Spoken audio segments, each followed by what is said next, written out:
Oke, pembahasan ini adalah tentang gerak lurus berubah beraturan atau GLBB.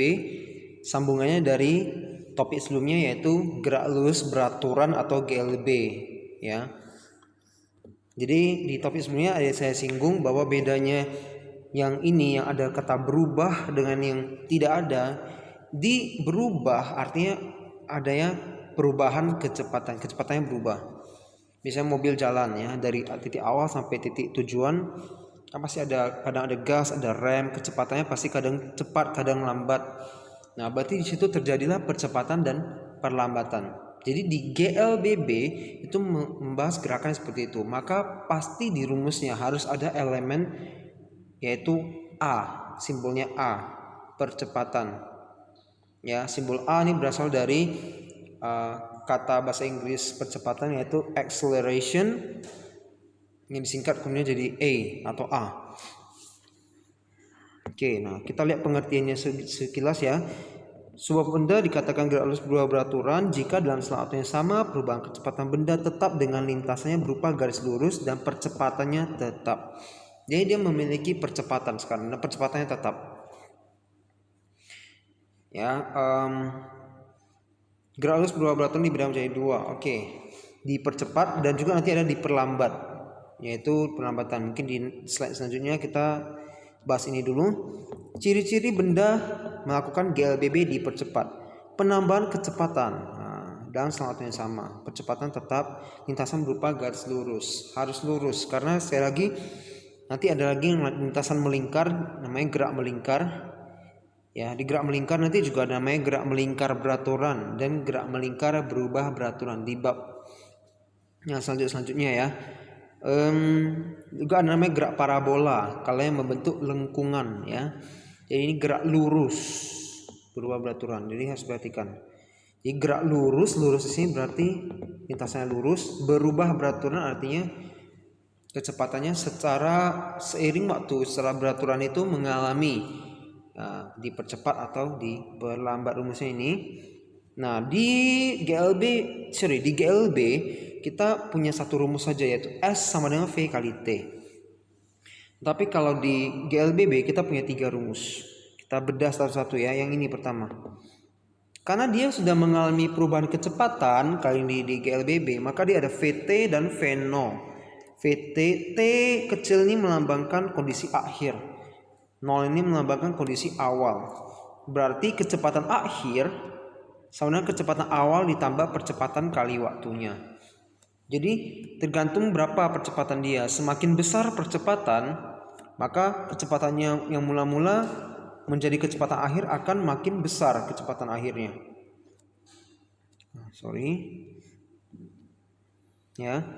Semakin lama juga dia dipercepat, artinya gasnya itu makin lama panjang, T-nya makin besar, maka VT-nya atau kecepatan di akhirnya juga makin besar ya. Itu logikanya. Rumus kedua, mencari S, jarak. Jarak di GLB sama dengan V kali T saja. Kalau di sini ada V0T, jadi yang dipakai V0 ya, kecepatan awal. Oke, VT jadi V0T. Kemudian ditambah lagi tentunya. Ditambah apa? Percepatannya yang mempengaruhi dia, yaitu setengah A kali T kuadrat, tergantung waktu juga. Semakin lama dia dipercepat, mengalami percepatannya semakin lama diinjak gasnya makin apa? Tentu jarak dia makin berlipat ya jauhnya ya. Oke, kemudian terakhir ada VT lagi, cari VT, yaitu VT kuadrat sama V0 kuadrat tambah 2AS. Oke, jadi satu rumus mencari S. Dua rumus mencari VT, mencari kecepatan akhir, yaitu ini dan ini. Bedanya apa? Kalau dari soal kita bisa mengetahui kecepatan awal, percepatan dan waktu, kita pakai ini cari kecepatan akhir. Tetapi dalam soal itu, bila kita tahu kecepatan awal, tahu percepatan, nggak tahu waktunya, hanya tahu jaraknya, maka kita pakai ini untuk mencari kecepatan akhir. Beda di T dan S saja ya. Jadi tergantung apa yang diketahui dari soal. Itu 2 rumus untuk mencari kecepatan akhir. Juga 2 rumus untuk mencari jarak, yaitu ini jika diketahui kecepatan awal, waktu, dan percepatan. Juga ini ada S-nya ya. Mencari jarak jika diketahui kecepatan awal, kecepatan akhir, dan kecepatan awal, percepatan, dan kecepatan akhir. Bedanya itu ya. S di sini bisa dicari kalau ada V0, ada T, ada A. Di sini S bisa cari kalau ada V0, ada A, ada VT. Seperti itu. Jadi ya fleksibel saja, bolak-baliknya itu saja ya. Maka grafik kecepatan terhadap waktu ini juga ada grafiknya.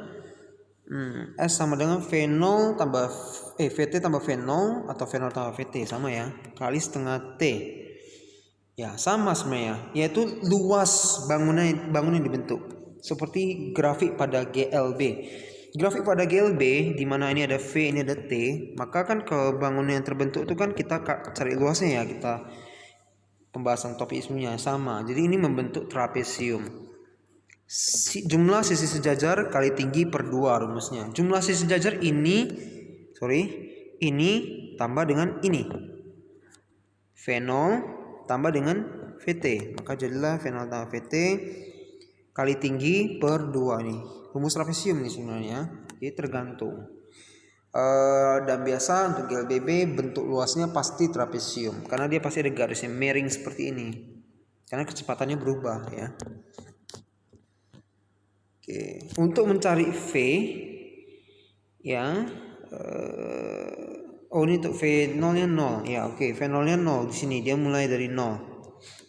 Maka apa terjadi? Kalau dia tadi dari sini kan membentuk trapesium. Kalau dia mulai dari 0 membentuk hanya segitiga, maka pakailah rumus segitiga. Alas kali tinggi per 2 nya dia. Nah, ya. Ini sebenarnya ada alas kali tinggi per 2. Pokoknya luas bangunan yang dibentuk ya. Berarti bisa trapesium, bisa segitiga.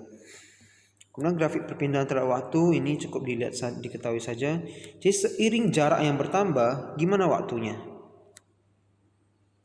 Seiring jarak yang bertambah dan waktu yang bertambah, gimana kecepatannya V-nya? Ini berarti kalau ini S ini T, berarti ini V ya.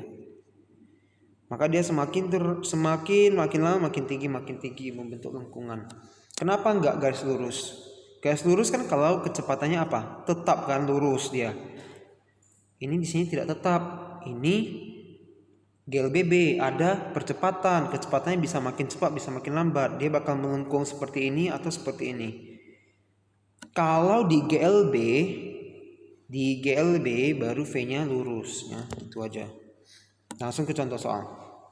Sebuah mobil bergerak dengan kelajuan 72 km per jam. Kelaju awal V0. Kemudian direm hingga berhenti VT. VT-nya berarti 0, kecepatan akhir 0 ya. V0 72, VT 0. Pada jarak S dari tempat mulainya pengereman. Itu kan nilai perlambatan A. Perlambatan, percepatan sama ya. Berarti kita harus dapat A-nya negatif karena perlambatan. Seperti yang saya sudah bahas di topik sebelumnya bahwa percepatan itu A-nya positif, perlambatan A-nya negatif. Nanti kita cek. Ubah dulu 1 km per jam menjadi meter per second katanya. Oke. Kenapa? Karena jaraknya dalam meter ya. Jadi kita sesuaikan. Oke. Masih ingat caranya? Saya ada bilang di video sebelumnya. Kilometer per jam ubah ke meter per second. Caranya adalah kali 10 per 36. Maka 72 kali 10 bagi 36 20. Ini dia 20. Oke, ini harusnya tambah. Nah, tapi kenapa dia buat kurang? Nanti saya kasih tahu. 2 kali A kali S jaraknya. Pindah-pindah cari A dapatnya 25. Nah, ini karena gini, dia udah mengetahui ini kan pasti perlambatan. Dan kita tadi tahu perlambatan A negatif kan. Jadi dia udah buat negatif duluan di sini. Ngerti ya? Jadi A-nya jadi positif. Tapi kita nggak usah ikut ini. Jadi nggak usah bingung. Nanti ini hanya contoh untuk kalian lihat. Kita ikut rumus saja yang dia pakai plus. Maka kalau kita pakai plus tadi positif, maka kalian boleh coba hitung sendiri di rumah. Pasti bedanya hanya akan A-nya menjadi negatif 25 meter per second kuadrat. A sama dengan negatif, berarti melambangkan perlambatan. Diperlambat 25 meter per second kuadrat. Seperti itu ya. Oke. Soal berikutnya. Apakah masih ada? Oh, masih ada. Oke. Felix mengendarai mobil kecepatan awal V0. Tancap gas selama 4 detik. Wow, tancap gas berarti dipercepat. Wah, kecepatannya jadi 2 kali lipat. Bisa lihat? Maka berapa percepatan yang ditempuh? Oke. Hal yang pertama yang bisa kita lihat waktunya dalam sekon. Maka mari ubah kecepatannya jadi meter per second. Sekali lagi caranya kali 10 per 36. Ini ada dibuat di samping. Nah, ini contoh pengerjaan lebih lengkap daripada ini. Di sini saya buat benar-benar seperti kita kalau mengerjakan ujian ya. Saya sarankan seperti ini. Buat diketahui jadi jelas. Ada V0-nya berapa, T-nya berapa, VT berapa. Bila perlu ubah satuan langsung ubah di sini. Nih, kali 10 per 36 kan. Jadi 20 ini jadi 40. Sip. Ditanya berapa percepatan yang ditempuh, maka mencari percepatan ada 3 rumus. Tiga-tiganya A. Apa yang kita pakai? Tentu saja kita lihat kembali apa yang kita tahu. V0, T, VT.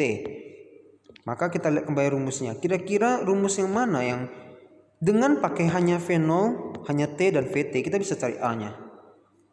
Lihat baik-baik mana? Tentu saja yang ini ya. Pakai. Masukkan cari A. 5. Positif berarti percepatan tancap gas. Cocok ya? Harus mengerti konsepnya. Jadi ketika mengerjakan soal tuh logikanya bisa kita masuk, kita bisa cek logisnya. Jadi kalau kita mengerti bahwa ini adalah harusnya percepatan, ketika kita ada salah hitung jadi negatif, kita langsung tahu oh ini pasti ada salah hitung. Bisa langsung kita cek. Itu kelebihan dari kita bila bisa memahami konsep. Bukan hanya masuk rumus dapat angka selesai gitu ya. Yang soal B apa ini? Jarak yang ditempuh. Jarak. Oke, bisa 2 rumus, bisa rumus kedua, bisa rumus ketiga. Kita punya V0, punya T, punya VT. Sekarang punya A juga. Nah, setelah kita hitung. Pakai yang mana? Pakai rumus kedua bisa, semua punya. Pakai rumus ketiga, V0, T, A, semua juga punya. Jadi mau pakai mana? Terserah. Ini di sini kali ini saya tunjukkan bila pakai rumus kedua dan rumus ketiga nih, langsung ada perbandingannya. Hitungannya agak beda sedikit ya cara berhitung, tapi pada akhirnya jawabannya sama, jaraknya 120. Jadi kalau di ujian kalau saya tidak minta harus buat dua-dua, biasanya tidak ya. Jadi kalian boleh pilih salah satu saja ya. Oke. Sebuah partikel bergerak dengan percepatan A4 meter per detik kuadrat, meter per second kuadrat ya. Oke. Semula kecepatan partikel, semula berarti V0 2 meter per second. Berarti kita punya A, kita punya V0. Berapa kecepatan setelah? Nah, kecepatan setelah berarti VT setelah akhir gitu kan. Ditanya berapa VT kalau 5 detik, T-nya 5 second. Berarti tanya VT dengan tahu A, V0 dan T, maka rumusnya pasti yang E.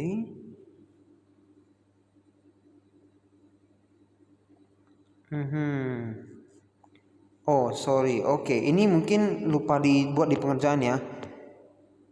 Kalau misalnya ada pertanyaan kedua, di mana posisi? Berarti jarak. Cari S kan. Bila partikel semula berada di X2 meter. Ini ada semulanya, berarti ada S0. Kita tambahkan S0 di sini. Oke.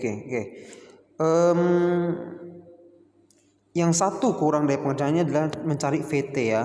Oke, tapi kalian udah mengerti dong. VT sama dengan V0 tambah A kali T. Tinggal masuk rumus. 2 tambah 4 kali 5. 22 dong ya.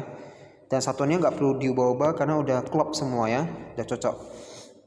Nah, sekarang mencari S. Saya berikan 2 cara. Cara pertama, cari S seperti biasa dulu. Ini kita pakai V0T tambah setengah T kuadrat ya. Oke, dapat 60. Karena dia mula-mula sudah berjarak 2, maka tinggal ditambah. Jadi 60 tambah 2, 62. Atau bisa juga kalian langsung di rumusnya tambah langsung. Berikan nama S0, jarak mula-mula. Jadi 2 tambah 60 terakhir kan 262. Sama ya. Nah, terserah mau sekalian pakai cara yang mana. Saya lebih pilih mana ya. Tidak ada sih. Kadang saya buat seperti ini, kadang seperti ini ya. Kadang kalau ingat tambah duluan di rumus mungkin saya bisa pilih ini. Kadang kalau lupa atau malas langsung bikin cari dulu S-nya baru tambah di akhir, boleh terserah. Oke, itulah GLBB ya. Oh by the way tadi kenapa S-nya kita nggak pakai VT kuadrat sama VN kuadrat tambah AS? Kenapa nih? Tanya-tanya nih. Kenapa ya kira-kira ya? Bisa kalian simpulkan sendiri? Ya, kalau bisa bagus, kalau nggak bisa membingungkan boleh tanya saya. That's it untuk hari ini. Bye bye.